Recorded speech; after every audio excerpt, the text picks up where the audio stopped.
जय जिनेंद्र आप सभी को दोस्तों, मैं हूं आपके साथ मिहिर जैन और आज मेरे साथ है उमर अंसारी। दोस्तों आज हम लोग हैं लाल किला, पुरानी दिल्ली। लेकिन पुरानी दिल्ली के अंदर आज लाल किला हम एक्सप्लोर नहीं करेंगे। आज हम एक ऐसी जगह, एक ऐसी डेस्टिनेशन को एक्सप्लोर करेंगे जो पूरे हिंदुस्तान के खातिर एक आकर्षण का केंद्र है, जहां सिर्फ हिंदुस्तानी ही नहीं बल्कि विलायत से भी ऐसे बहुत से फॉरेनर्स होते हैं, ऐसे बहुत से टूरिस्ट होते हैं जो यहाँ आकर परमपिता परमेश्वर से अपनी सारी मनोकामना पूरी करने की कामना करते हैं। आज हम लोग हैं दिल्ली के लाल मंदिर, श्री दिगंबर जैन लाल मंदिर में। वर्धमान महावीर भगवान का आशीर्वाद ले हम जानेंगे कि वे कौन सी बातें हैं जो श्री दिगंबर जैन लाल मंदिर को इस पूरी दुनिया की आस्था का केंद्र बनाते हैं। लाल मंदिर का इतिहास, कि किस तरह से इस मंदिर की स्थापना हुई और क्या इस मंदिर का बुलंद इतिहास के पन्नों में दर्ज है। तो चलते हैं दोस्तों। दिगंबर जैन लाल मंदिर की मान्यता ये है कि ये एक प्राचीन लाल मंदिर है, ये एक प्राचीन जैन मंदिर है जहां सिर्फ जैन नहीं, हर साल ऐसे बहुत सी शख्सियत आती है, ऐसे बहुत से धर्मों के लोग आते हैं जो सिर्फ जैन नहीं, हिंदू भी होते हैं, क्रिश्चियन भी होते हैं और टूरिस्ट तो यहाँ आते ही हैं।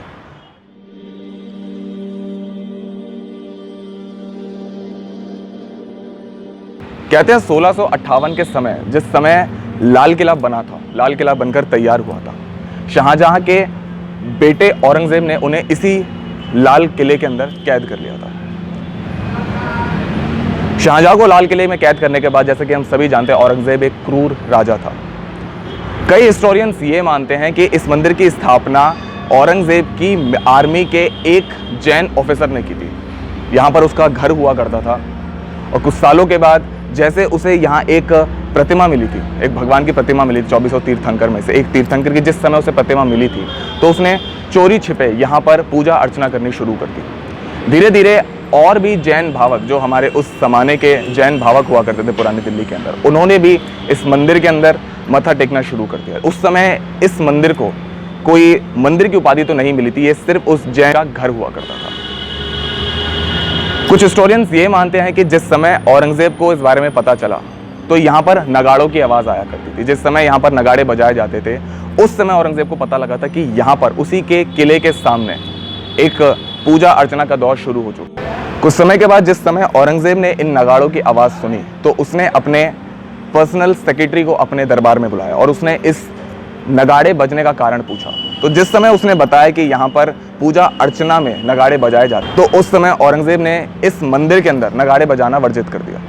लेकिन एक रोज़ वे नगाड़े खुद ब खुद बजने लगे। जिस समय औरंगजेब ने यह चमत्कार खुद देखा तो औरंगजेब ने नगाड़ों का वर्गीकरण इस मंदिर से हटा दिया और इस मंदिर के अंदर रोज़ाना पूजा अर्चना शुरू हो गई। और कुछ सालों के ही बाद इस मंदिर को पुनः लाल पत्थर से बनाया गया। उस समय इस मंदिर को लश्करी मंदिर भी कहा जाता था और उस समय इस मंदिर को उर्दू मंदिर भी कहा जाता था, क्योंकि यहाँ से नज़दीकी उर्दू बाजार लगाया जाता था। और आज इस मंदिर को जैन लाल मंदिर भी कहा जाता है। जहाँ कुछ हिस्टोरियंस का, कुछ इतिहासकारों का ये मानना है कि ये कहानी सत्य है, वहीं दूसरी ओर कुछ जैन भावकों का, साथ ही कुछ हिस्टोरियंस का ये भी मानना है कि जैन लाल मंदिर, साथ ही लाल किले में जो पत्थर प्रयोग किए गए वो दोनों एक ही पत्थर है। इसका मतलब ये है कि जैन लाल मंदिर और लाल किले की स्थापना, लाल किले का प्रारंभ एक ही समय पर हुआ था। वही तीसरी कथा ये आती है कि जिस समय शाहजहां ने लाल किला बनवाया था, उस समय शाहजहां ने कुछ जैन व्यापारियों को शाहजहानाबाद, मतलब पुरानी दिल्ली के अंदर बुलाया था, पुरानी दिल्ली के अंदर रहने का अवसर दिया था। उसके कुछ ही दिनों के बाद शाहजहां ने यहाँ पर उन जैन व्यापारियों को एक मंदिर बनाने की भी इजाज़त दी थी, जिसको आज हम लाल मंदिर कहते हैं। दोस्तों जैन इतिहास की माने तो ये तीन कथाएं हमारे सामने आती जो जैन लाल मंदिर से जुड़ी हैं। तो अब हम इस मंदिर की अंदर की बनावट देखते हैं और देखते हैं किस प्राचीन काल में या किस तरह से उस प्राचीन काल के अंदर इस मंदिर का प्रारंभ हुआ था।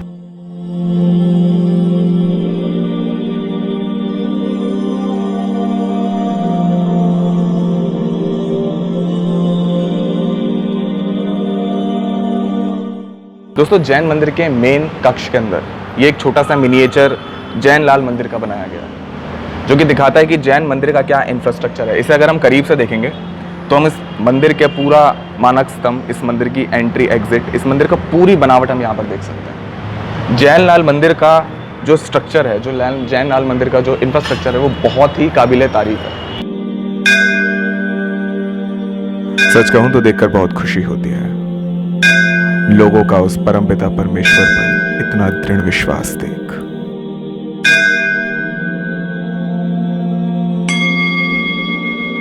शायद असल खूबसूरती का यही नियम है कि वह जितनी पुरानी होती है उतनी ही अधिक खूबसूरत और अधिक आकर्षक होती है। श्री दिगंबर जैन लाल मंदिर की भी यही खासियत है।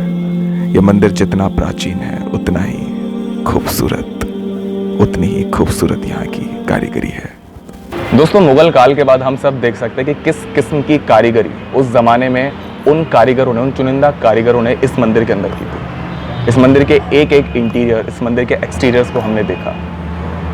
इस मंदिर की प्राचीनता इस मंदिर का गहना है। जैन लाल मंदिर के अंदर, जैसे मैंने आपको सभी को बताया, आप सभी को मैं पहले ही बता चुका हूँ कि जैन लाल मंदिर सिर्फ जैनियों के लिए ही एक आकर्षण का केंद्र नहीं, बल्कि हर हिंदुस्तानी, साथ ही कई देशी विदेशी लोगों के लिए एक आकर्षण का केंद्र है। क्योंकि इस मंदिर की कारीगरी आज भी वाकई काबिले तारीफ है। इस मंदिर की अगर लोकेशन की बात करें, ये मंदिर लाल किले के मेन गेट के बिल्कुल सामने है। सेवा भाव की अगर हम बात करते हैं तो ऐसे बहुत से ऑर्गेनाइजेशंस होते हैं जो जानवरों के, जो इंसानों का मुफ्त इलाज करते हैं, लेकिन शायद कई लोग इस बात से वाकिफ नहीं है कि जैन लाल मंदिर के अंदर एक अपना बर्ड हॉस्पिटल भी है।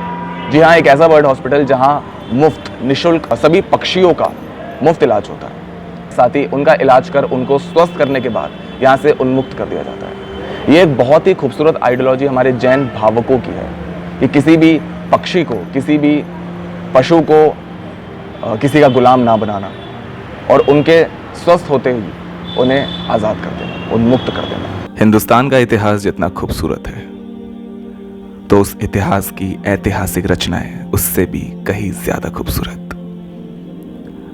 और मैं उम्मीद करता हूं कि हमारे सभी हिंदुस्तानी भाई बहन कभी ना कभी श्री दिगंबर जैन लाल मंदिर आकर यहाँ के दर्शन करना जरूर पसंद करेंगे। और आज इसी के साथ आप सभी को मेरी ओर से महावीर जयंती की बहुत बहुत शुभकामनाएं। जय जिनेंद्र। मेरा नाम है मीर और आपने सुनी मेरी आवाज में श्री दिगंबर जैन लाल मंदिर की एक कथा।